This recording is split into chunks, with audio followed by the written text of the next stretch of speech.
Hey everybody, welcome back to Pop Views, where we talk about and review movies. And today we are going to be talking about two music biopics, that being Bohemian Rhapsody and the latest one about Elton John, Rocketman. But first, let's talk about Bohemian Rhapsody. What an outstanding flick. It was very well done. I really enjoyed it. The costuming was great. The acting was superb. Oh God, yeah. And of course the music. Rami Malek was incredible as he won an Academy Award for it. Yeah. And I had always thought that, I just found this out today, I thought he did the singing in it, but apparently not. He had the movements and everything down pat. I mean, even not just stage presence, but also the way Freddie Mercury was. And I guess he worked with a team to get it so well. Right. And apparently it took a combination of three voices to match Freddie Mercury's. That makes sense. Yeah, I mean, God, because he had such a wide vocal range. Right. They said it's because his vocal cords moves faster than a normal person. Right. And even his vibrato, I guess, moves much faster. The one thing that I have to say about Bohemian Rhapsody is all the facts they got wrong in it, though. Yeah. I was upset about a lot of that because the way they did it, the timeline could have been a little bit better. Yeah. I mean, they didn't sell their van for studio time. They got the money together by working at the actual place. Like how the band members met. The band members were not people that he just sees performing one night. He actually was roommates with a couple of them and knew them from high school. Right, and they were known as Smile, right? Right. Yeah. So there's a few things that they touched on like that just upset me. The whole thing about the age before the Live Aid concert, that's not true. That he didn't find that until out to a few years after that. In fact, the Live Aid concert, they made it seem like a reunion. Right. And it wasn't they had been off tour for 2 months. Oh, okay. So it wasn't even a reunion. Yeah, they never get really split up or anything. Yeah, they did get some facts wrong, but I mean, if you can bypass that, I mean, the people who are really going to notice this are big ass Queen fans like us, and so they're going to notice this thing, the purists. But I think if you just view the movie as it is and try to not let that stuff bother you, or maybe you may be ignorant to these facts, I think overall it was a great movie. Oh, I'll agree.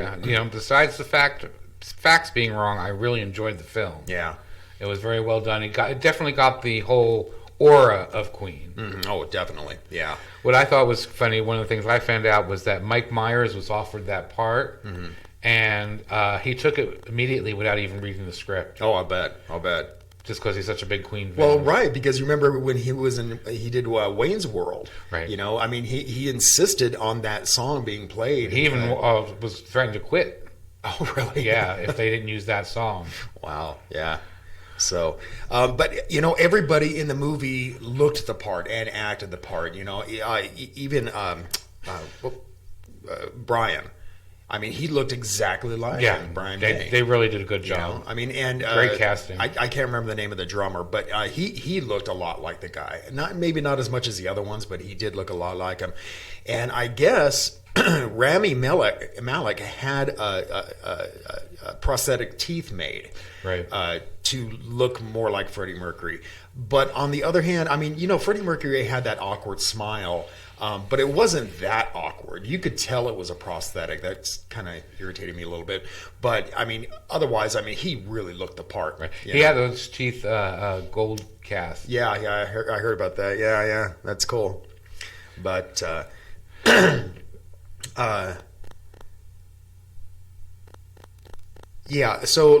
let's talk about Rocketman. Rocketman was phenomenal. It was great. Well, first of all, let's give a rating to Bohemian Rhapsody before we get into this, because I think it applies. I'd say an 8.5. Yeah, I'd give it an 8. And the reason I go that high is because it was just incredible.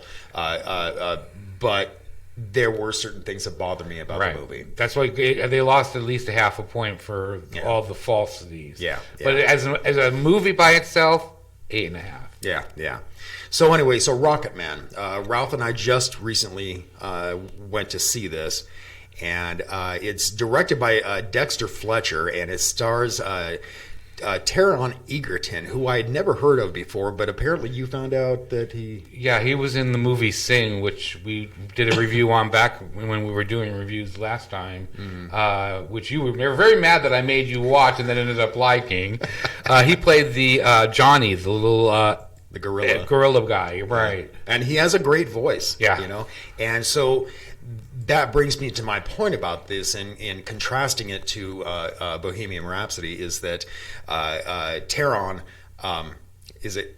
Yeah, it's Taron, right? Yeah. Not Taron. Taron, however.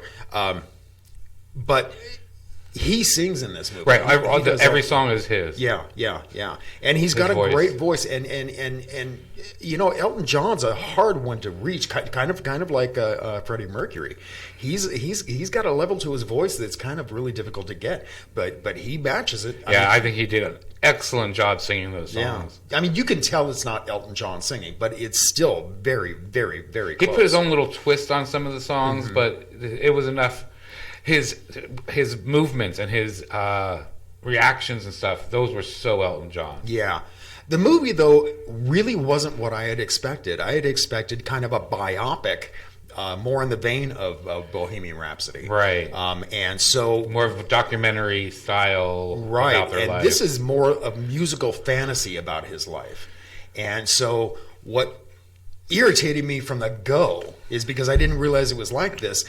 In the beginning, they break out into this song and dance, and they do Bitches Back. And I'm thinking, that wasn't during that period. Why are they, and then it dawned on me about 2 songs later that they're using these songs to match with what was happening in his life at the time. You know? Yeah, so I don't even think that that was wrong for them to do that, because, like you said, they used it as a way to go on to their life and showed what portions of what he was feeling during those times. Right. And was a lot more factual than Bohemian Rhapsody. I watched some of the stuff, and there really wasn't much wrong with it. They got some things wrong. Some little things wrong. But see, I'm willing to forgive that if it's moving the movie along, if that's the reason they're doing it. In Bohemian Rhapsody, that wasn't the case. They just misplaced facts. You know, I mean, I don't know. So, you know, Elton John wanted Justin Timberlake to play that part. Oh, is that right? Yeah.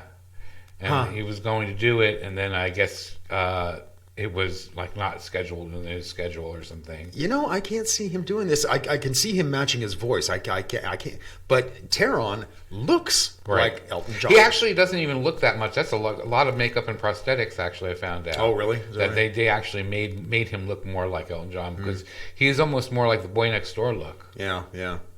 So, but I think maybe one of the reasons they chose him is because he was relatively unknown. I mean, compared to Justin Timberlake, right? You know, it would, if they had used Timberlake, it would have been more like Justin Timberlake as Elton John, right? You know? Right. I mean, because he is so well known. Yeah, but yeah, he does all the singing in the film. He does not play the piano. He does a little bit in certain shots, but the pianist accredited to this is David Hartley, and he's a professional pianist.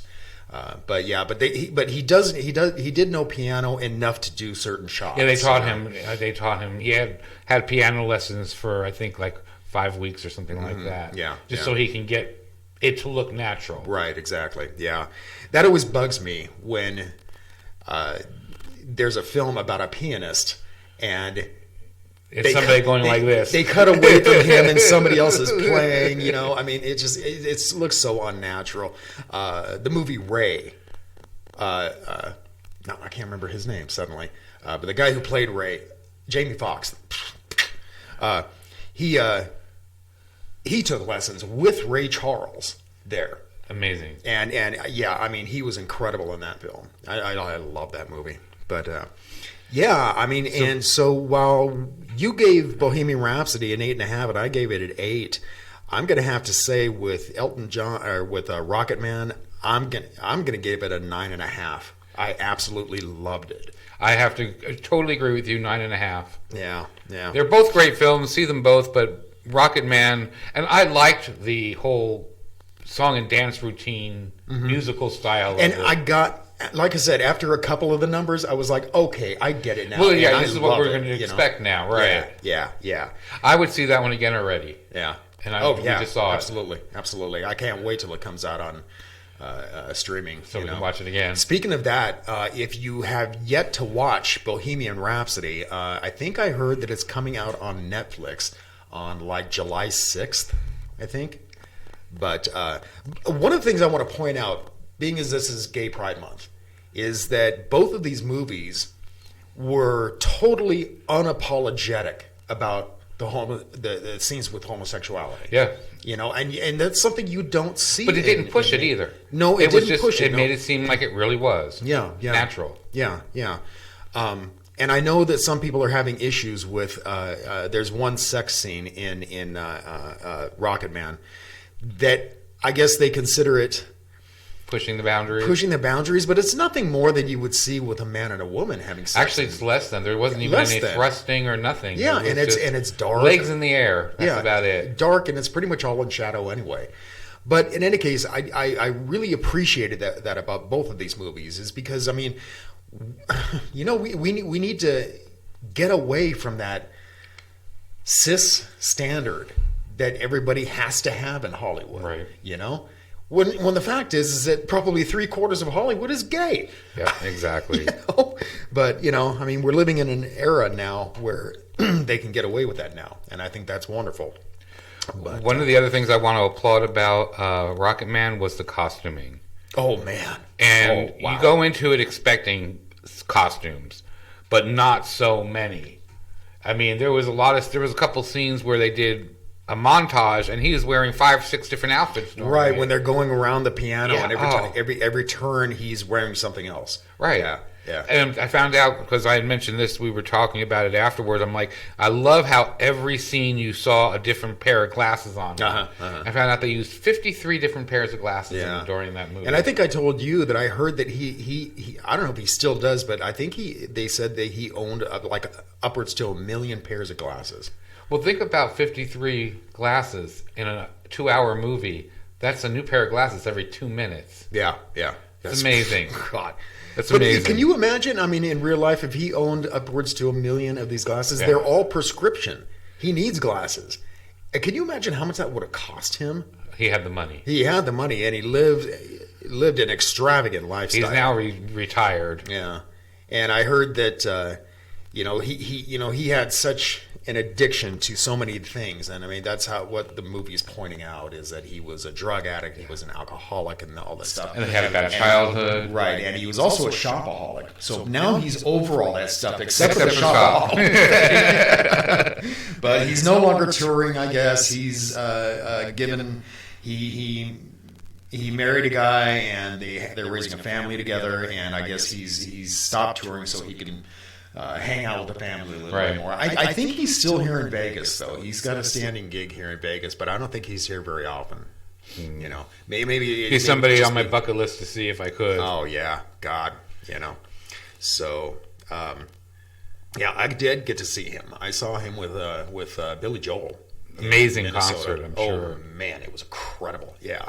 I mean, they came out on flying pianos. They came out on like these cranes, and they were doing each other's songs, and I thought it was really great. That is cool. Yeah, it's one of the concerts that I'm really glad it's off my bucket list kind of thing, you know. But anyway, what do you say we get out of here? Sounds good. All right. So, what did you guys think? Did you watch either one of these movies? Let us know down in the comments, and don't forget to like and subscribe, and we'll see you next time.